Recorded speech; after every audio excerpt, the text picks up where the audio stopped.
Oi, eu sou a Mariana Goldfarb e esse podcast é feito com alma. As conversas que temos aqui poderiam acontecer no sofá da minha casa, mas por que não dividir? Para mim, conversas são aulas, então desejo que a gente possa expandir juntos. Vamos?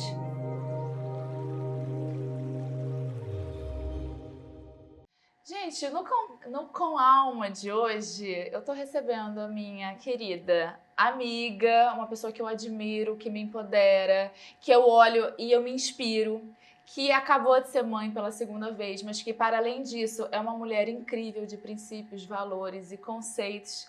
E eu sou fã de carteirinha, que é a Tayla Ayala. Tô me sentindo um pouco agora, assim, um pouco mais amada, um pouco. Obrigada, Mari. Você sabe que é recíproco. Eu falei, cara, como a gente só fica ali se namorando por Instagram, eu cheguei de viagem ontem, né? Eu falei, vai ficar muito em cima, eu já viajo amanhã, mas eu vou lá. Você viaja amanhã? Viajo amanhã. Pra onde você vai amanhã? Eu vou pra Inhotim. Ah, sim. Aí eu falei, cara, vou lá ver ela, porque a gente fica se namorando por Insta e nunca consegue se encontrar. Então, que bom que deu certo. Nossa, eu me sinto, assim, muito privilegiada e lisonjeada, porque você acabou de ser mãe pela segunda vez. A Tereza tá com quanto? 4 meses, acabou de fazer 4. Nossa, mas passou rápido. Menina, é uma loucura. Porque parece que foi ontem. Ontem. Eu olho pra ela ainda e falo, meu Deus do céu, 4 meses. Já tá querendo sentar sozinha, fazer coisas que, né, assim, como assim? Tu nasceu ontem, garota. Qual Parece que eu dela? Parece que eu ainda sinto ela na barriga, assim, é uma coisa meio louca. Ares, né, pra eu pagar os meus pecados, tudo que eu fiz com a minha mãe, porque eu sou ariana, né? Putz. E você vê algumas semelhanças da sua? Já, eu sei que ela é muito bebezinha, mas você vê algumas semelhanças da sua personalidade com a dela? Eu brinco, porque assim, ela já é um bebê assim, que tem as vontades próprias, tipo, quer ficar sentada. Não adianta você deitar ela vai gritar até você sentar.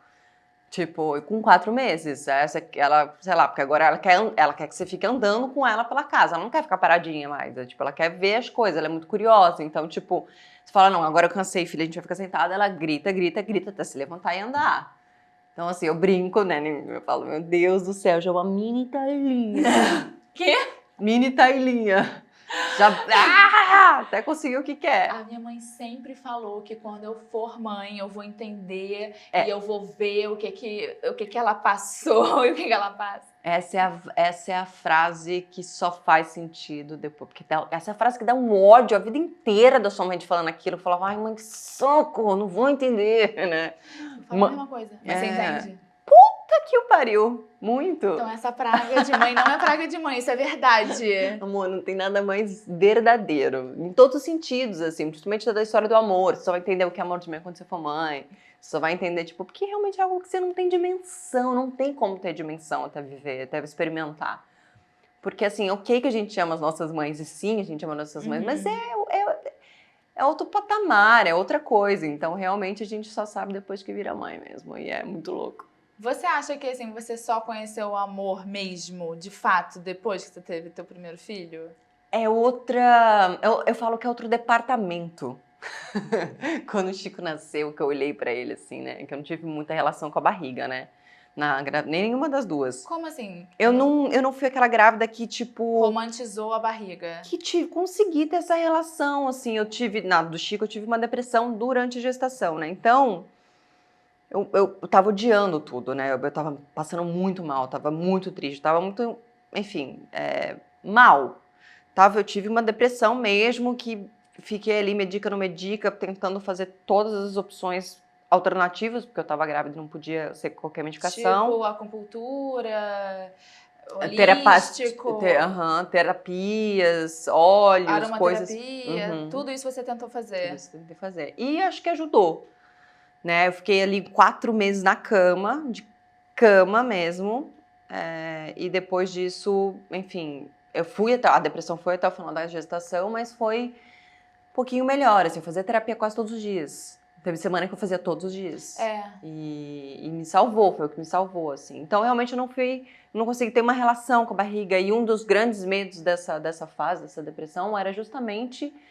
Eu quis tanto, desejei tanto, porque essa tristeza enorme, né? E o medo de não gostar, era o medo de, tipo, porque eu não tava gostando da gestação. Se essa criança nascer, eu não gostar da criança. E se essa criança nascer, eu não conseguir sentir esse amor que as pessoas falam. E se... Enfim, era um grande e se gigantesco, um medo medonho, assim. E que depois eu fui entendendo, essa tristeza de onde vinha, não era exatamente relacionada, quer dizer, não tinha nada a ver com aquela criança, coitada. Era muito... É um mergulho na minha infância, né? Uhum. Pelo que diz o estudo Lacan, Freud, não sei mais qual dos dois, enfim. A gravidez, o processo de gravidez, ele é um grande mergulho na nossa infância. Então, obviamente que tem mães que ficam mais... E óbvio, vai depender de cada infância, vai depender de cada história, né? Por isso que a gravidez é realmente algo muito particular e individual, que não dá para generalizar, não dá para julgar a coleguinha, porque a história dela é a dela. E eu descobri durante esses tratamentos e o processo de terapia que realmente é um mergulho muito grande na infância. E a minha infância foi difícil. Então, minha primeira infância, minha segunda infância, então realmente não tinha muito como esse processo ter sido fácil e leve. E não foi, então eu não consegui ter essa relação com a barriga e tal. Então, quando, voltando à pergunta, eu lembrei, tô maravilhosa, porque ainda tô no puerpério, eu perco o caminho. E aí, quando ele nasceu, eu realmente tive a tal do explosão, fogos, artifício, aquela coisa, oxitocina, assim, que é isso? Que ser é esse? Que amor é esse? Que algumas mães levam tempo para construir, mas realmente, assim que ele nasceu, eu olhei e falei, acabou o mundo, né? Acabou, que é isso? E aí eu brinquei, que eu falo que o amor, a palavra amor, ficou pequena, assim, porque eu realmente, a Ariana, né, assim, exagerada que eu sou, sempre usei a palavra amor com muita verdade. Tipo, eu amo não sei o que, eu amo comer, eu amo Nova York, eu amo viajar. E eu amava, mas aquele ser me mostrou que tem nada a ver uma coisa com a outra, entendeu? Tipo assim, aquilo por isso que eu falo que é outro departamento. O amor pelo filho é outra coisa, não dá pra explicar, não tem a ver com o amor que eu então conhecia, entendeu? E aí aquelas dúvidas que você tinha, você falou, ai... Graças a Deus. Graças a Deus. Não, realmente eram dúvidas, enfim, normal do meu processo. Eu nunca quis ser mãe até aquele momento, até pouquíssimo tempo antes, eu tinha certeza que ia passar por essa vida sem essa experiência de gerar, de ser mãe, até tinha vontade de adotar. Mas, enfim, então fez parte da minha história, assim, de tudo desde a minha infância e depois na vida adulta mesmo. Assim, eu tinha esse medo de perder a minha liberdade, a minha independência. Você é de casa com 14 anos. Sim. Então, assim, a minha independência era, enfim, algo que eu tinha de mais precioso na vida, e que você entendeu? conquistou, né? Por você mesma. Por eu mesma, eu e Deus. Então, era algo que eu falava, cara, não, ninguém pode mexer aqui e um filho vai acabar com isso aqui, né? E depois você fala, você vê que não... Só começou. Sim, é diferente, acaba com essa liberdade que eu conhecia, mas é um outro mundo, e esse mundo é incrível também, né? Tipo, é fantástico, assim, eu olho pra minha vida de trás e eu falo, caraca, foi muito maneiro, eu amo cada vírgula dessa história, mas essa história que eu tô vivendo agora é muito mais legal, sabe? Existe uma Tayla pré e existe uma Tayla pós. Eu lembro que a Fê Rodrigues me falou isso uma vez. Eu fiz algum comentário no Instagram mesmo e ela respondeu, vai ser exatamente assim. Eu ainda tava grávida do Chico, ainda naquele turbilhão de loucura, de dizer que ela falou assim, você vai fechar um livro e vai começar outro. E eu lembro que eu chorava, e era um mistura de dor com ódio, com raiva. Que eu falava, você tá louca? Eu levei minha vida inteira para escrever esse livro, eu penei para escrever esse livro, eu amo cada vírgula deste livro, eu não vou fechar esse livro. E ela só ria, ela só riu, assim, fez algum comentário, tipo, tá bom, depois a gente conversa. E aí, obviamente, depois, assim, eu já grávida da Tereza, em Nova York, sozinha, eu fiz uma viagem sozinha grávida. Eu lembro que também repercutiu pra caramba. E aí eu voltei, fiz a mesma viagem com a TT, e aí eu lembro de eu passar assim em frente a um apartamento que eu morei em Nova York, que foi uma das épocas, se não a época mais feliz da minha vida e transformadora. Retorno de Saturno, 27 anos, tinha recém ser separado, eu tava tipo, uau, milhões de mudanças maravilhosas na minha vida, acho que foi um ano muito importante para mim, 2014. E eu passei em frente, eu sempre passava ali, ou lembrava dali com uma saudade doída, uma saudade de tipo, eu queria viver tudo aquilo de novo, eu queria aquilo de novo, eu queria aquilo de novo, sei lá, enfim, nesse lugar de uma saudade meio que, ai, agora não tá bom, aquilo lá era mais legal, antes dos meus filhos. E aí passei lá, depois já de ter um com o outro, nessa minha primeira viagem grávida do Chico, eu não passei por lá, eu olhei e eu entendi tudo que a Fê falou naquele áudio. Eu olhei e comecei a chorar compulsivamente, porque eu olhava para aquilo com uma alegria, sem saudade, só alegria, de tipo, caralho, foi foda. Mas assim, caralho, Novo capítulo. tchau, tipo, livro fechadinho já lá no armarinho e outro que já tá rolando e esse outro é maravilhoso, assim. Eu acho que, assim, te ouvir falar, eu fiquei pensando, imaginando na minha cabeça como seria isso pra mim, toda essa experiência. E antes de entrar também nessa questão, porque eu quero ser mãe, muito, mas eu vou falar. Eu queria te falar e te enaltecer, porque eu acho que você foi precursora de uma coisa muito verdadeira na internet, que é um lugar que pode ser um lugar muito violento, de falar a verdade sobre questões que são difíceis de você não romantizar. Porque até então, eu vou falar por mim, eu não posso falar por todo mundo que está assistindo, mas eu não tinha ouvido relatos tão sinceros sobre como é a maternidade, como pode ser a maternidade. Porque, como você mesmo diz, não existe uma regra, cada um vai ter de um jeito. Tem gente que sente um tesão absurdo, tem gente que não sente tesão nenhum, tem gente que tem um parceiro maravilhoso, tem gente que... Então, eu acho que, assim...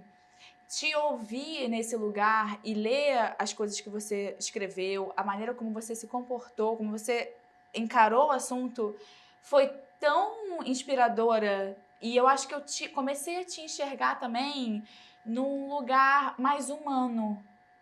Porque antes eu via a Tayla, eu achava assim, cara, a Tayla, aquela gata. Tipo, era uma coisa inalcançável, assim, era uma coisa muito distante. Quando eu vi você falar e expor as suas vulnerabilidades e ser atacada e também receber apoio, porque quando a gente dá a nossa opinião, é isso que acontece na internet, eu falei, cara, essa garota, essa mulher, além de ser linda, maravilhosa e tudo aquilo que eu cresci vendo também, me inspirando, ela é humana pra caceta. Ela tá tendo uma coragem de expor coisas que são tão delicadas e eu achei você tão forte.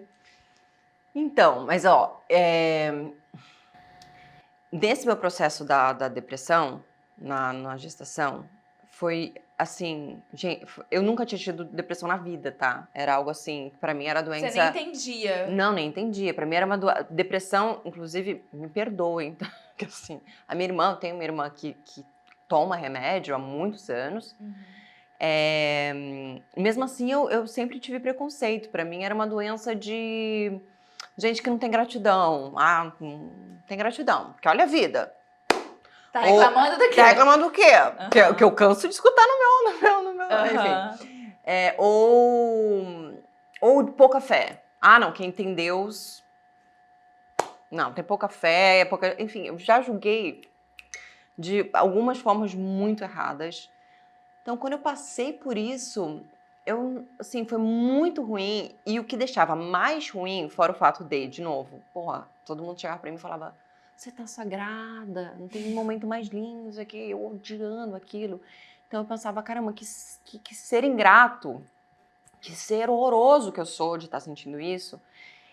E de achar que eu era a única do planeta. Porque depressão pós-parto, eu já ouvi muito falar sobre. A minha irmã também. Essa minha irmã também. Então eu conheci, as pessoas falam como uma coisa normal, acontece. Agora, depressão na gravidez, eu nunca tinha ouvido falar. Pra mim, mulher grávida era sagrada, maravilhosa, feliz, saltitante. Ok que tinha um enjoo, que tinha um mal-estar, mas triste, sem conseguir levantar pra tomar um banho, porque sim, eu fiquei sem tomar banho, sem escovar dente, sem comer, saca? Tipo...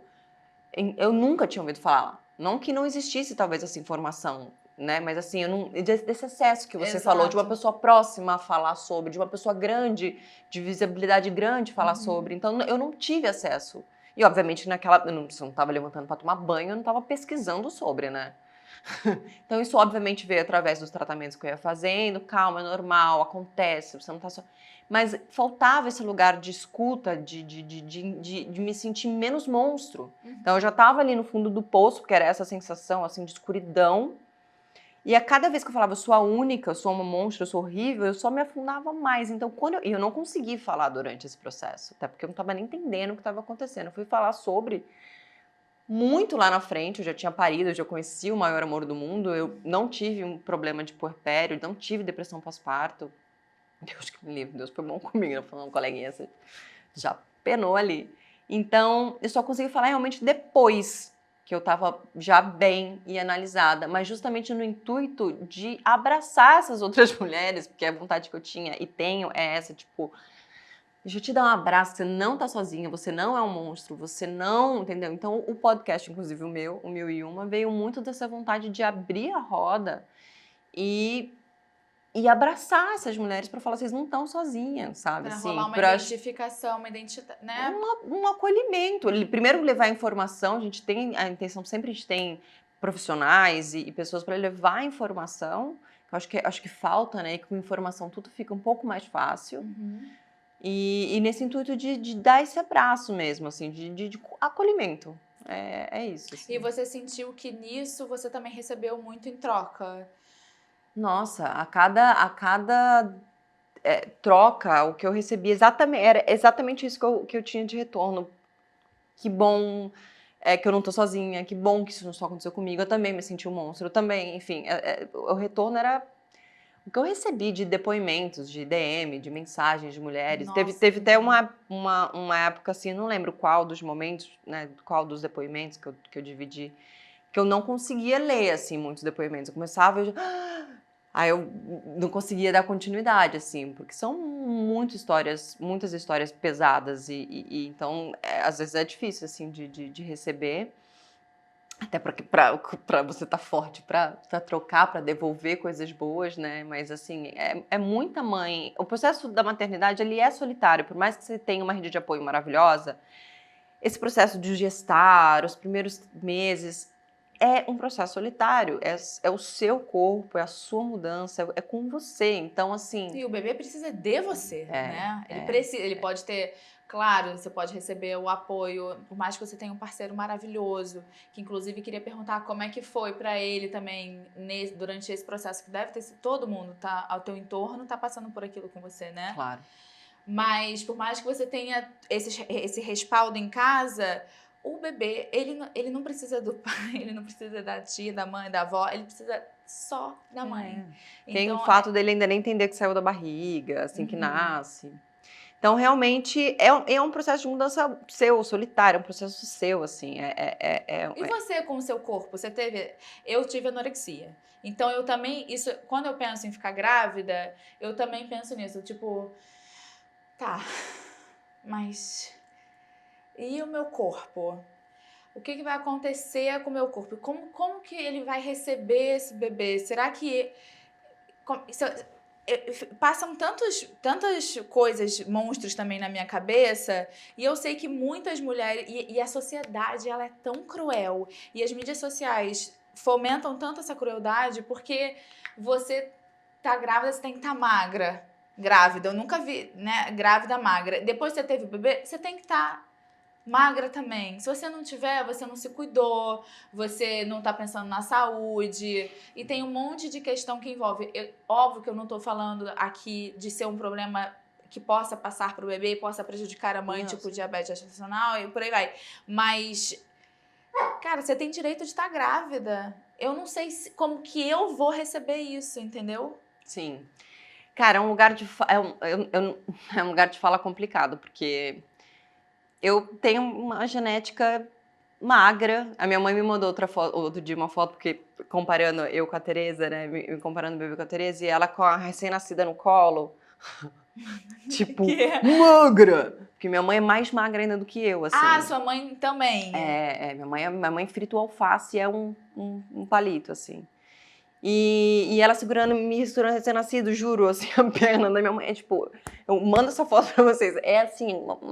Então, assim, é um lugar de fala complicado pra mim, porque, primeiro, as pessoas falam muito da barriga, né? Então, assim, é um lugar de justificar que eu nem acho legal, mas, assim, O meu primeiro neném nasceu, eu tive síndrome HELP, né? Que é um problema super raro, que é pior do que pré-eclâmpsia, coloca o neném em risco, a mãe em risco.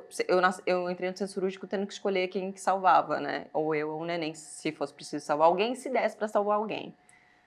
Foi. Eu e o Renato, a gente tendo que escolher, e o Renato em pânico, não sabia se ia perder a mulher e o filho. É bem barra pesada. Então, o meu primeiro neném, o Francisco, ele nasceu de 33 semanas.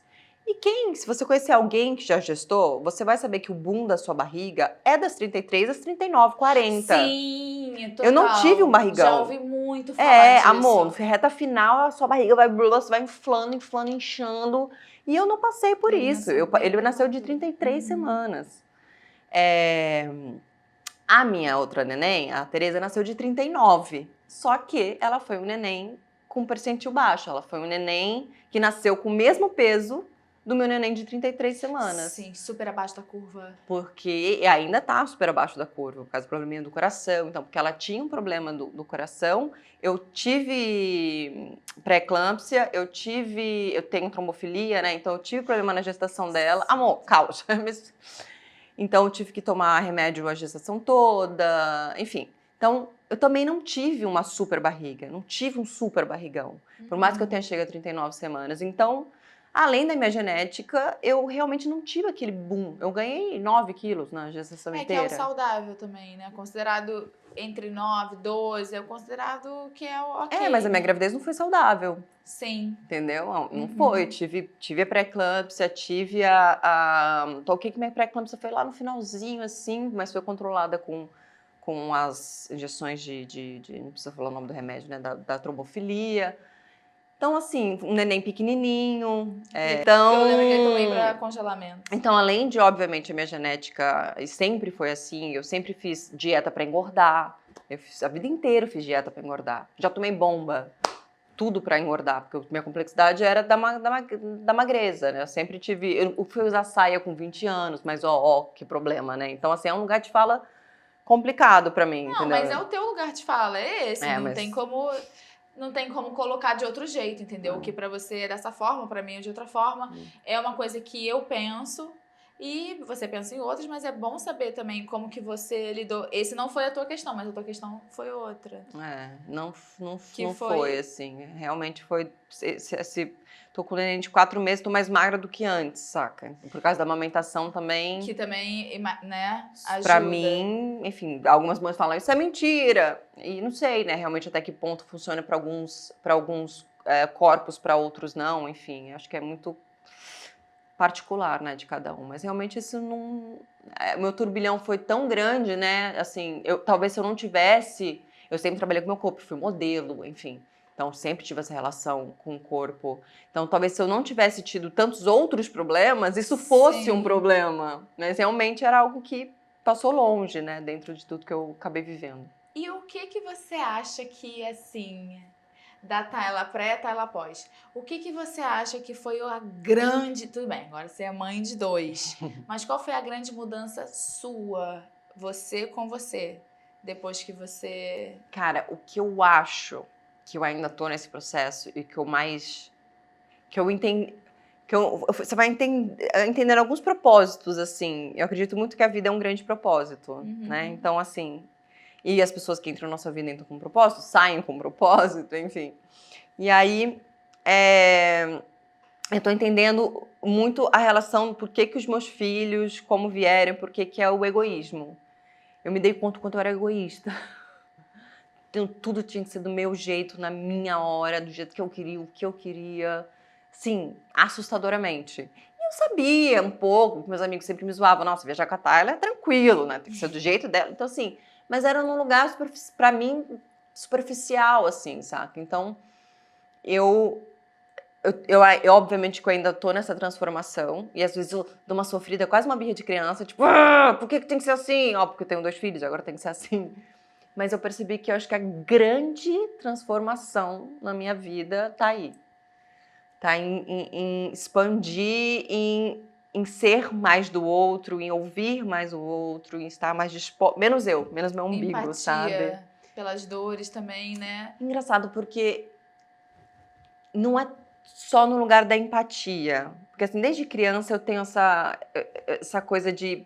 Quando me perguntam dos meus projetos sociais, que inclusive você também, né, participa de alguns, e inclusive das cidades que a gente já fez algumas das coisas juntas, eu sempre tive essa vontade de ajudar pessoas. Desde do meu círculo de Pessoal. convívio, de trabalho, o que fosse, ou projetos mesmo. Eu sempre falo, cara, o que eu puder fazer é ajudar, e eu participo de muitas, assim. Pessoalmente mesmo, tá? Não só com dinheiro e com dinheiro. Então, eu não sei se é só no lugar da empatia, porque eu sempre fui muito comovida pela dor alheia. Então, não é tanto nesse lugar, assim, porque eu vim de um lugar muito, muito pobre, muito, muito pobre mesmo, assim. Então, eu cresci vendo a necessidade. A minha vizinha já entrou na casa da minha outra vizinha, não na nossa, da minha vizinha, para roubar arroz. Arroz.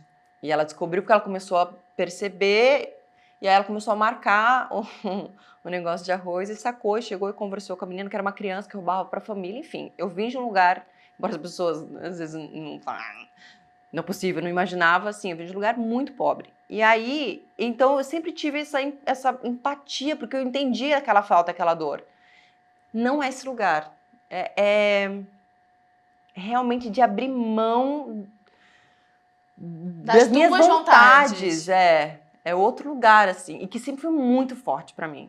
Tanto que eu comecei esse papo falando que ela, minha filha, quer levantar e andar, ela grita até levantar e andar. E eu sempre fui assim. Eu quero, eu vou, eu consigo, saca?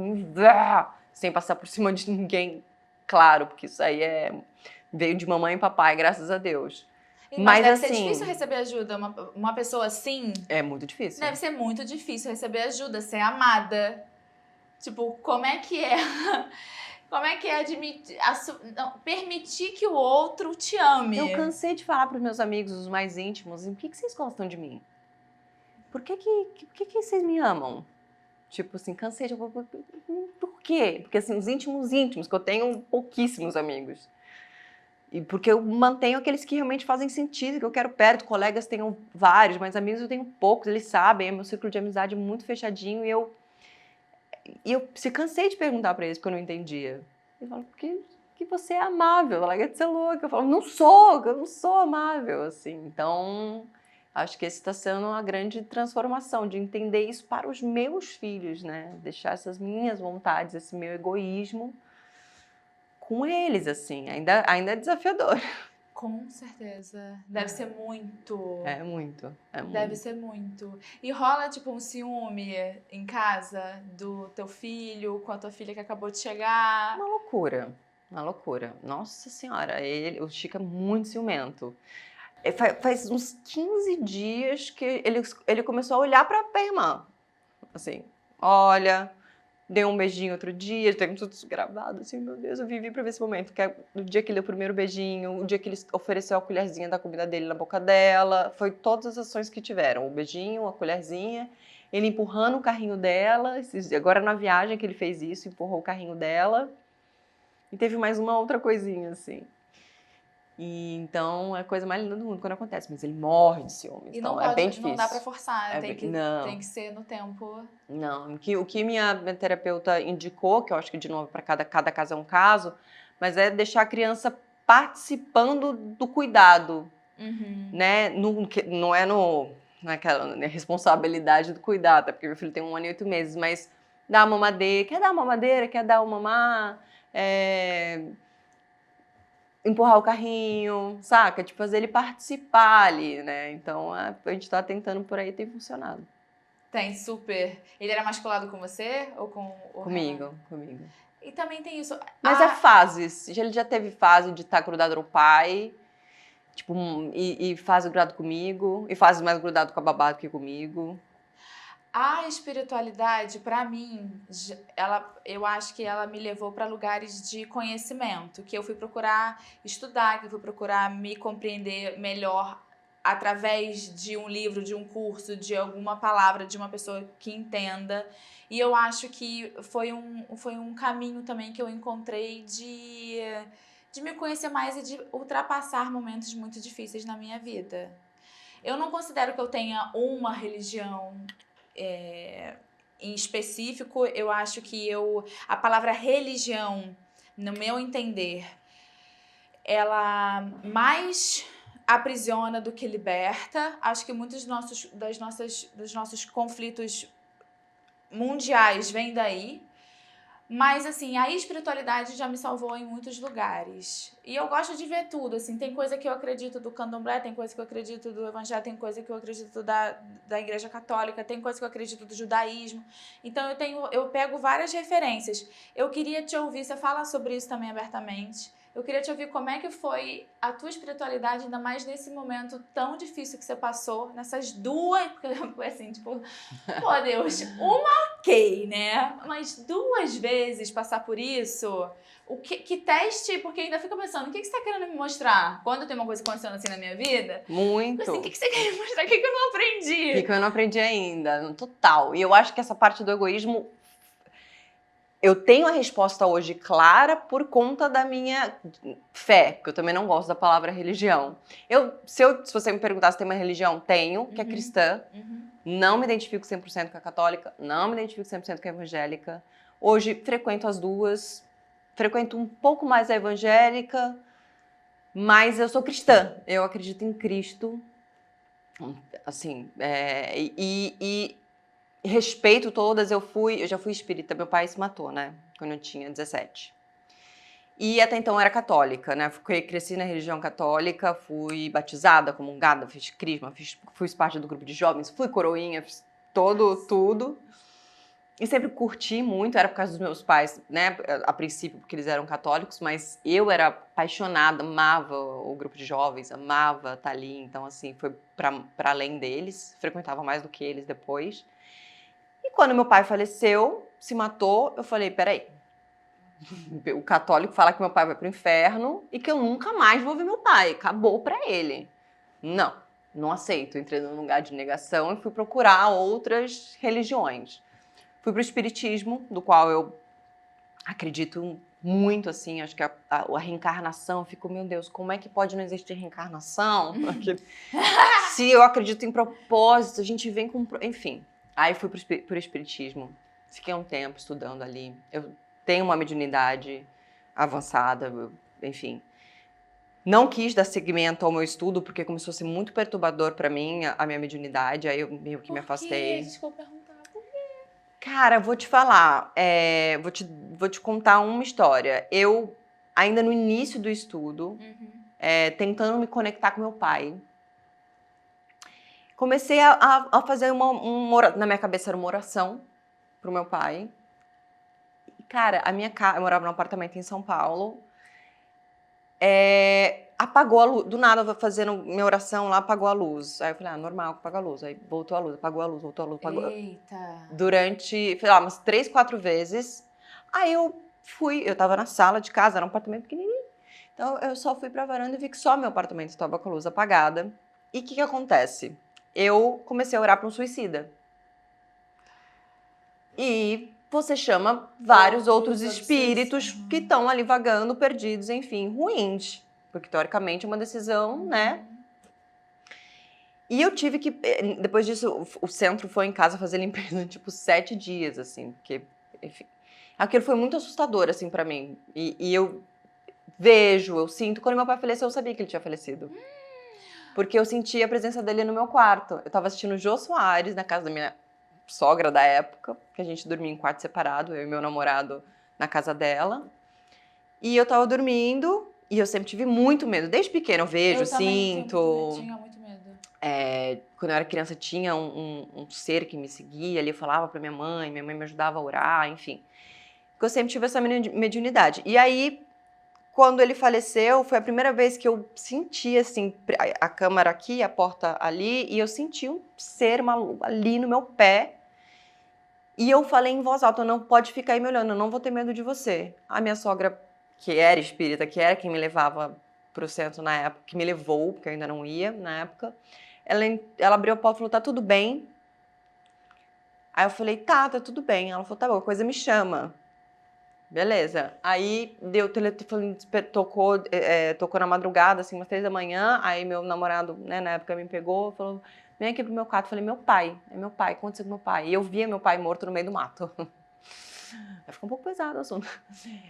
Eu via o meu pai morto no meio do mato, eu via meu pai morto no meio do mato, eu via meu pai morto no meio do mato. Eu falava, meu pai, meu pai, meu pai. Ele falou, seu pai. Enfim, ele levou um tempo pra me contar, mas eu via ele e ele se matou, enfim, depois numa árvore, né, pendurado numa árvore. Caralho! Enfim, e aí eu fui estudar o espiritismo por causa disso e tal, e mexeu muito em minha mediunidade, que eu ainda não conseguia controlar, entender, não sei o que, então foi muito...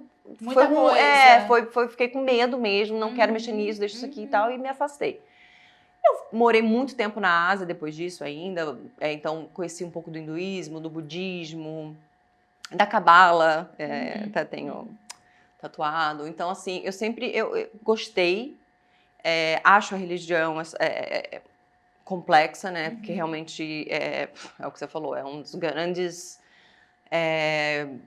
problemas, né? Da humanidade, né? Enfim. Mas eu conheço, assim, eu posso dizer que eu conheço o Cristo, assim, ele fala comigo, eu creio muito e isso veio desde sempre, né, desde que eu sou pequena, eu tinha essa fé nele e só foi aumentando com a Mas como você vida, assim. encontrou o cristianismo? Então, o cristianismo já vinha do catolicismo, né, o meu princípio, da onde e Sim. tal. E aí... Eu lembro, eu morando em Los Angeles, porque lá fora, eu não sei, Europa, mas Estados Unidos, tem muita igreja que chama não denominada, eu acho, se eu não me engano, que eles chamam, que não segue o evangélico, não são evangélicos, não são católicos, são cristãos. E eu comecei a frequentar lá uma igreja chamada Mosaic. Mosaic, cada um fala de um jeito. E eu comecei a frequentar porque tive vontade, não estava passando por nenhum problema, assim, eu sentia, na verdade, saudade, porque aqui eu frequentava a igreja católica, ou, enfim, onde me levavam, eu cuidava, acho que eu sempre tive essa necessidade de estar cuidando do espírito. Sim.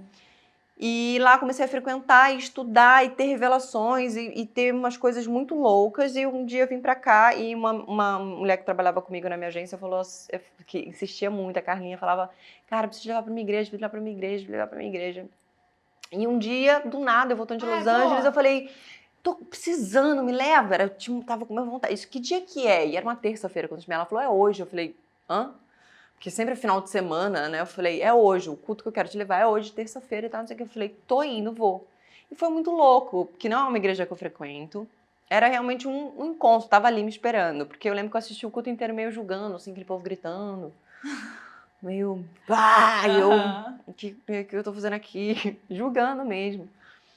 E tentando me conectar, e era hoje, não era hoje que eu tô fazendo aqui. Não foi assim, não aconteceu muito. Aí no final ela falou, quero que tal pastor, que nem era o pastor fixo de lá, um outro pastor que ela conhecia, também da igreja, mas que não era o cabeça da igreja e tal. Quero que ele ore por você. Eu falei, tá bom. Chegou no final, ele foi orar pra mim. Falei que ele começou a orar. Buf, eu caí de joelho, assim. Eu caí de joelho. E aconteceu comigo, se qualquer um falasse, ia falar, ih, lá, ó. Antes, né? Hoje não mais, mas antes eu ia falar, ih, fizeram a lavagem cerebral. Eu caí de joelho. E eu senti uma graça, sei lá que palavra daquilo, eu senti Sabe quando todo mundo fala do buraco? Ai, todo mundo quer preencher o tal do buraco? Né, em algum momento da vida o buraco volta e volta e volta, o tal do buraco, todo mundo tem um buraco. Todo mundo tem buraco, né? E eu senti tudo sendo preenchido por uma graça, por uma felicidade, era como se eu tivesse completa. Era uma graça, era uma bênção, e eu comecei a chorar compulsivamente, mas meu corpo fervia, era uma alegria, era um negócio que hoje eu falo, eu fui tocada pelo Espírito Santo. E era um negócio que eu nunca tinha vivido, que eu nunca tinha experimentado, parecia uma droga. Sei lá, já tomei drogas. E era como, eu juro, não dá pra explicar, assim, acho que realmente só vivendo, mas eu tentando explicar isso, era como se meu corpo estivesse completo, como todos os buraquinhos estivessem preenchidos, era um abraço. Era um abraço espiritual, era um negócio muito incrível, e quando acabou eu falei, entendi porque as pessoas vivem disso, as pessoas que eu chamava de bitoladas, loucas, de não sei o quê, porque assim, como não viver disso? Como não viver desse abraço? Como não viver preenchida? A gente fica tentando estar preenchida com dinheiro, com viagem, com roupa, com não sei o quê, com droga, com bebida, com... Tipo, cara, isso aqui me preenche, eu não tô fazendo nada, não tô gastando nada, não tô... Tipo, e é um preenchimento real, assim. Entendi tudo, ali eu entendi tudo. E acho que o meu processo realmente mudou nesse dia, assim. Minha vida... A minha fé, minha religiosidade, enfim, foi transformada a partir desse dia, assim. Eu nunca mais parei de estudar, eu nunca mais parei de aprender, de querer estar perto. Óbvio que a vida, né, enfim. Mas acho que eu nunca mais dei um passo para trás. Eu brinco às vezes com Deus, às vezes nas nossas conversas, eu falo, eu sei que eu tô andando tipo uma formiga, não, formiga errada. Tô sempre aqui, eu tô dando um passinho de tartaruga. Mas pra trás eu não fui, assim, me perdoa, eu sei que você queria que eu estivesse voando já, mas enfim. E assim, foi nesse dia, do nada, eu senti uma vontade imensa e aconteceu isso e é isso. Toda vez que eu preciso de verdade, eu sou carregada por ele. Foi assim. nisso que na sua fé, que você se agarrou agora. E foi um processo, né? Como eu venho nesse processo desde então, mas assim, na gravidez do Chico, eu não consegui muito me conectar com nada. Nada, enfim. Quando eu engravidei da Tereza, eu tive um surto, resumidamente porque eu já contei isso. Eu falei, tá maluco? Não, o que eu vou fazer? O que eu vou fazer? E e tive um surto de 1 hora. Foi 1 hora de surto. E tive crise de pânico, achei que eu fosse morrer. Eu não sabia, isso eu não sabia. Quando deu... Minha única dor do puerpério foi... do Chico, foi o lance com o trabalho. De eu me sentir invalidada, de eu me sentir descredibilizada, assim. Sim, enfim. pra que eu vou servir agora? Todo mundo, onde eu ia, porque meu marido continuou trabalhando, então onde eu ia com ele, Era que era... a mulher dele. Não, era a mãe do Francisco. Como é que você... Esses rótulos machistas pra caralho. Era só sobre a criança, e nada de trabalho, não sei o que, nananana, e eu, gente... Então, assim, minha única dor foi nesse lugar, assim, do trabalho. Eles saíram pra trabalhar, ficando... Então, assim, foi dolorido isso, assim, pra mim. E com 6 meses eu falei, vou voltar a trabalhar. Acabou, vou voltar a trabalhar. Vou estar aqui, meu filho, não, mas agora vida que volta. E comecei a mexer os pauzinhos, tive reuniões super importantes, não sei o que, tive uma reunião que foi incrível. Falei, agora vai rolar, quando tava, tipo, tudo acontecendo. Foi numa quinta-feira, minha última reunião de uma produção. No domingo eu descobri que eu tava grávida. E assim, descobri porque eu fui fazer um teste sozinha, inclusive nem contei pro Renato, porque assim, pra mim era um cisto no ovário. Ai, eu tô sentindo isso agora. Mas eu tô com o DIU, eu tomei o remédio, mas tenho DIU. Eu sempre tive cisto no ovário. Eu, inclusive, já fiz uma cirurgia pra tirar cisto. E pra mim, eu não podia estar grávida. Eu tava fazendo um coito interrompido. Não faço isso em casa. Tabelinha. Tava tomando uma pílula mais aquela que pode amamentando, mas mais eu esquecia do que qualquer outra coisa. Realmente, não posso colocar a culpa. Mas, porra, primeiro não tava nem transando, né, cara? 6 meses com neném, assim, era uma coisa aqui, outra lá. Tomando todo o cuidado. Então, pra mim, eu falei, cara, eu vou ter que ir na médica essa semana que eu tô fazendo cisto. Mas vou fazer esse teste aqui, que já tinha em casa. Nem comprar, eu comprei. Tinha em casa ainda do antes. E aí deu positivo, na hora, mal terminei o xixi, já deu positivo. E eu sozinha em casa, eu batia minha cabeça no box de vidro. Pá, batia, assim, um surto mesmo. Gritava, não. E surtei 1 hora, foi uma hora assim, horrível. Renato chegou, eu tava no chão, eu arranquei a roupa, porque eu não consegui, comecei a entrar em crise de pânico, não sabia como sair, não conseguia respirar, falei, vou morrer. E aí tava muito frio, Itaiangá, né, gelado. E eu arranquei a roupa toda, tava de moletom e deitei no piso gelado do banheiro, na cabeça, assim, pra ver se o choque térmico me trazia de volta. E realmente eu fui conseguindo respirar um pouco. O Renato chegou, eu ainda tava no chão, com o corpo tremendo. Foi assim que ele descobriu que ia ser pai. Eu brinquei outro dia contando. E, enfim, 1 hora depois que eu consegui ter um pouquinho mais de calma, Deus falou comigo em alto bom som, tipo, você não confia em mim? Ué? Você ora porque eu oro todos os dias, eu deixei de orar. Eu quero isso, eu quero aquilo. Hoje em dia eu falo, minha vida é sua, faça de mim o que você quiser. Tipo, minha oração hoje é assim, faz um tempo, sabe? De verdade. Enfim, no meu trabalho, o que for, me faça o que você quiser, me mostre o caminho, abra as portas que tem que abrir, fecha o que tem que fechar. E ele falou em alto bom som, ele falou, pera, cadê toda a sua confiança? Tipo, cadê? Tipo, cadê aquela fé? Ai, mas muito difícil, tá? Não tô falando que não é, mas pra mim, que já tinha essa relação, e eu ouvi ele, assim como você fala pra mim em alto bom som aqui, eu ouvi dele. Foi 1 hora de crise, Mário, juro por Deus. Acabou. Em momento algum da gestação eu tive mais dúvida, em momento algum eu sofri mais por causa de trabalho ou qualquer outra coisa. Em momento algum. Acabou. Eu tive 1 hora. Quando eu entendi, quando ele falou, é isso, eu confio em você. Pra você é isso, vai ser. E assim foi. Porque eu acho que quando você confia de verdade, e é muito difícil, porque obviamente no momento que eu duvidei, eu fiquei 1 hora ali no surto, eu duvidei. Mas quando você entende que a palavra fé não é a fé que, assim, teoricamente, se você colocar lá no Google e tal, não é essa fé que as pessoas falam que tem. Fé é crer sem dúvida. É crer. Não é tipo, eu creio mais, eu creio mais, não tem mais. Crer, acabou, aconteceu, é real. E foi assim a cirurgia da minha filha. A cirurgia da minha filha, eu falei, cara, desde que ela nasceu, eu sei que ela vai precisar de cirurgia. Teoricamente, não, podia fechar. Eu sabia que ia precisar, sempre soube. Quando ele falou, eu falei, tá. Quando me contou o processo, minha perna amoleceu. E eu fui até a cirurgia, até o dia antes, que eu também falo isso, né? Eu falei, até o dia antes, eu fui, assim, minha cunhada, aqui, né, que é meu braço direito aqui pra tudo, assim, porque eu não tenho família aqui, nem o Renato, né? Só a irmã dele. Ela me ajuda muito. E ela, o Renato mal, e eu tentando levantar os dois. Eu tava levantando os dois. Eu levantava, falei, vai dar tudo certo, já deu tudo certo. Eu via ele abrindo o peito dela, eu via Jesus fechando o peito dela, e ele falou pra mim milhões de vezes, tá tudo certo. É o propósito da vida dela, ela tem um propósito, e é o propósito da vida dela e do seu. Eu tô trabalhando nas duas aqui com isso. E foi assim, e eu tive sempre certeza, eu não duvidei. Na noite anterior, obviamente, de novo, eu falei, eu fiquei, caramba, e se for a última noite? E se a minha vontade não for exatamente a dele? Se for um propósito, né, porque não deixa de ser um propósito, mas e se era só essa passagem dela? Se eram só esses dias? Se o propósito que ele tá falando que ela vai ter na minha vida, não foi exatamente isso que eu tô imaginando aqui? Então, de novo, eu entreguei na mesa de cirurgia.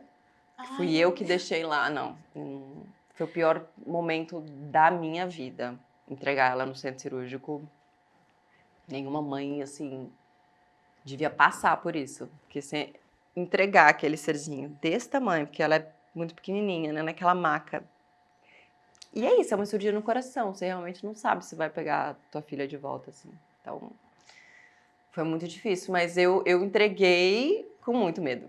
Então, assim, ali minha fé, de novo, eu queria mais, tinha mais, né? E se não for a mesma a vontade que eu? Mas é isso, se não fosse, ia ter que entender esse processo de novo, né? Como seria, realmente, não sei. Eu quero ir nesse lugar. Eu queria ir. Eu queria conhecer. Vou te levar. Porque eu também, assim como você relatou, eu tinha, depois dessa conversa tenho muito menos, mas ainda não sei, não conheço. A gente tende a julgar o que a gente não conhece também. Então eu tenho preconceitos e tabus em relação a isso. E a essa religião. Então eu acho que vendo você, ouvindo você, eu também quero conhecer. Que bom. Te levo, te arrasto. Óbvio. Eu acho que eu falo uma coisa que eu acho que é um cálculo que eu faço para as pessoas, porque assim, às vezes eu conversando com amigos que também tem muito preconceito e tal, às vezes fala, lá vem a Thala com o assunto. Eu falo, cara, mas eu... Conhece depois de hora que eu deito à noite eu agradeço, eu converso com o meu Deus e agradeço. Aí eu falo, tudo bem, porque cada um é cada um, e de novo, cada ser é um ser, né, único, e cada um tem sua relação, e quem sou eu para falar da sua relação com o seu Deus, né, enfim. Mas eu falo, isso é um cálculo simples da vida. Quanto tempo você gasta do seu dia Cuidando do seu corpo, cuidando da sua alimentação, do seu cabelo, da unha, da coisa mais supérflua, boba que existe, enfim. Ou da sua relação. Aí entra na parte das relações. Quanto tempo você se dedica aos seus amigos, à sua família, ao seu parceiro? Quanto tempo você se dedica para sua espiritualidade, seja lá qual for a sua religião? Tempo diário. Porque, cara, seja qual for a religião, é uma relação. Você tem uma relação com o espiritual. Entendeu? E relação é a base de construção. Você não constrói uma relação com ninguém que se não for se doando, se não for... Intimidade. Com intimidade. Então, assim, ninguém hoje em dia, você vê essa geração, é uma geração, cara, cheia de buraco. Sim. Geração doente, cheia de ansiedade, cheia de uma coisa louca, e é a menos... que você vê menos cuidando da espiritualidade, sabe? Assim, eu olho e falo, cara, não pode não ter uma ligação. Geração que caga pra espiritualidade, seja qual for a religião. Cara, o que é espiritualidade? Que é? E doente, saca? Tipo, então você fala, cara, cuida do seu espiritual, seja como, acha o seu ritual, acha o seu que for, mas cuida dessa relação, cuida desse espiritual, porque sem ele, cara, a gente é espírito. Sai o espírito, a gente é um pedaço de carne que o bicho vai comer, brother. Então, assim, a gente é espírito. Você não acredita em entendeu? Você não acredita em nada, isso é um inferno, mas acabou isso aqui, você acabou, entendeu? Então, assim, eu acho que é o que eu poderia falar, assim, para as pessoas, é olharem para fazer essa matemática mesmo, assim. Então, por isso que às vezes eu gosto, por mais que eu tenha o meu ritual em casa, que é muito importante para mim, de diário a conexão com ele, eu gosto de ir num lugar, eu gosto de ir na igreja, porque de fato, eu não fico, geralmente são 2 horas, às vezes passa ali, ou dependendo do dia da igreja, eu não fico 2 horas na minha casa, eu fico meia hora, que já é assim um dia bom, meia hora, às vezes 15, o que tem, o que dá num dia, mas faço questão de ser diário, tem dia que é muito raro, mas tem dia que eu não consigo, mas que dia que eu fico 2 horas, 3 horas em contato com Deus, com Ele? Não fico, cara. Então, assim, por isso que ele fala, não precisa ir pra igreja pra estar conectado com Deus. Não, não precisa, óbvio que não. Mas você faz isso na sua casa? Você faz isso no mar? Você faz isso, sei lá, onde for, sua conexão? Você para tudo e... Enfim, mas eu vou te levar. Eu amei! Obrigada! Obrigada a você. Obrigada. Eu quero conhecer a Tereza e o Chico. Tá convidada. Tô aqui do lado. É muito perto, né? É.